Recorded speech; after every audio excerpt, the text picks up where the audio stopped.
good day, everybody. And once again, we are back together, right? And this time we are looking at 3.5 from our technical maths paper 1 exemplar, right? That was in 2017. And in this case, we are going to be looking at this question. Please note that we've already looked at the previous questions. You can go and look at those for yourself. The previous one that we did was the simultaneous equation.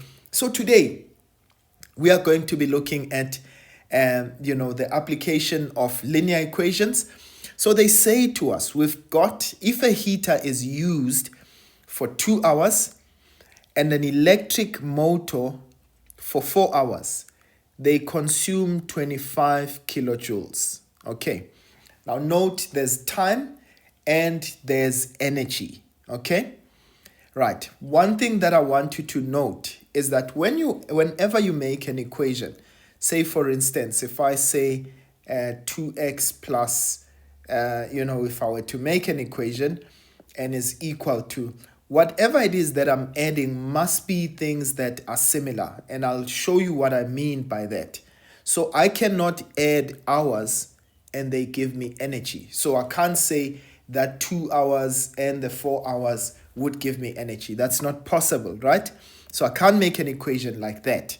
They say to us, if the heater is used for 3 hours and the electric motor for 2 hours, they consume energy, right? 18 kilojoules of energy. Now, they want us to calculate the consumption per hour of the heater and the electric motor. Now, ladies and gents, I want us to stay together just for a bit. So firstly, which means that if I'm looking at energy consumption, right?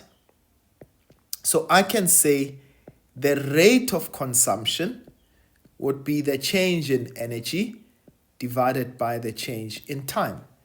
Okay, so meaning that if I wanted to find out what is the energy, I would say, well, if we cross multiply that, change in energy would be the rate of consumption. And now remember that whenever you say rate, it's anything divided by time, right? So that's the rate of consumption multiplied by the time.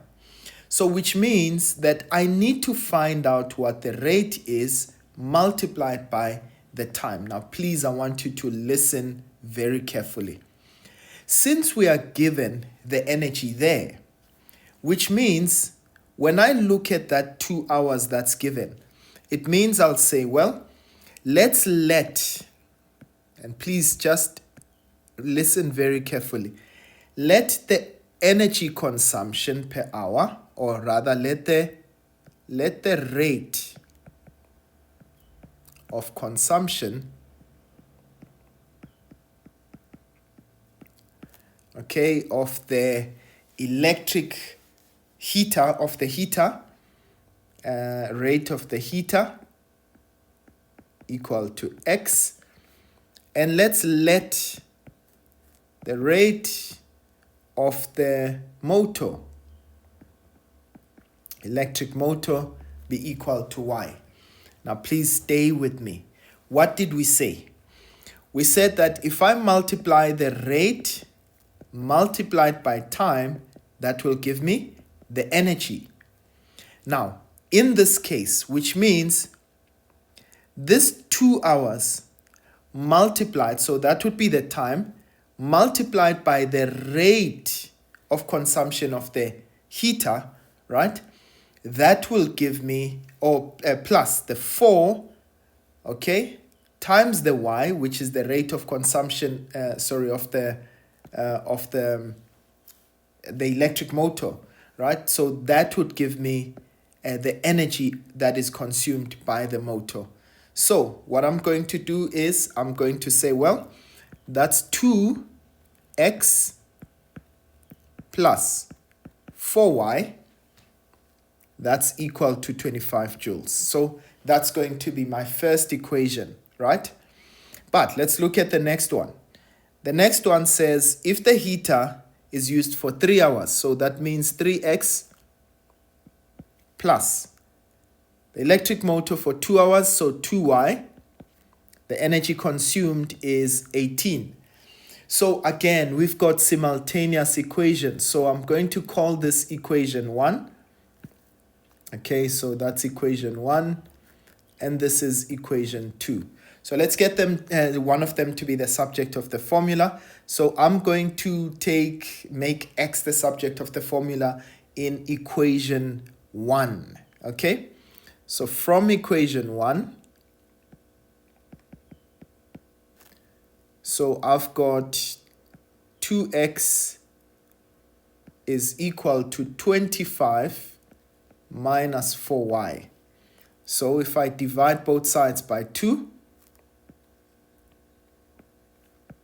I've got x is equal to 25 over 2, that will give me 12.5 minus 2y. Right, so now let's substitute. We can call this equation 3.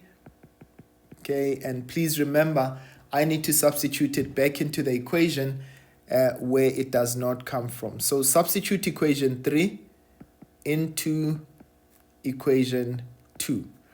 So I've got 3, wherever I see x, I'm going to now put 12.5 minus 2y plus 2 times y. This is equal to 18. And please, I hope that you're still able to follow. Okay, I'm just going to remove this so that I get some more space.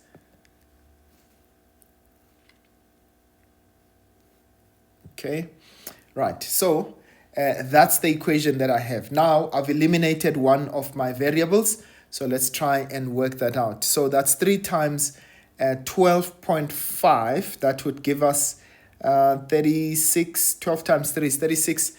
Okay, so that's going to be 37.5 minus 3 times 2, that would give me 6y plus 2y, and this is equal to 18. So let's make y the subject of the formula.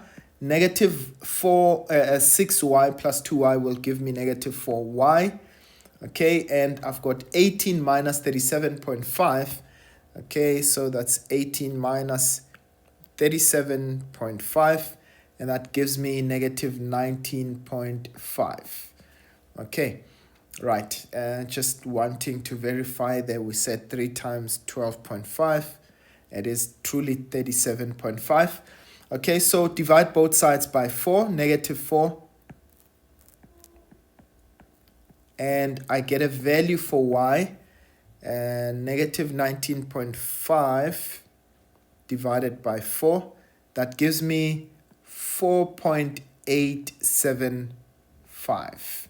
Okay, right, so that means that the rate of consumption, okay, for the electric motor will be 4.875 kilojoules per hour. All right, remember we were talking about rate there, and now we need to find out what the value of x is, and all that we simply do, right, we substitute for y in equation 3. So x, this equation over here, we said x is 12.5 minus 2 times our y value is 4.875, and let's find that out. That's 12.5 minus 2 into 4.875. And ladies and gents, we've got a value of 2.75. Again, that's kilojoules per hour. And ladies and gents, that is how the cookie crumbles for this question. I hope that you were able to follow, and we will be looking at question 4 next. All right, so stay tuned for that. Otherwise, from me for now, I will see you guys again next time. Sharp, sharp.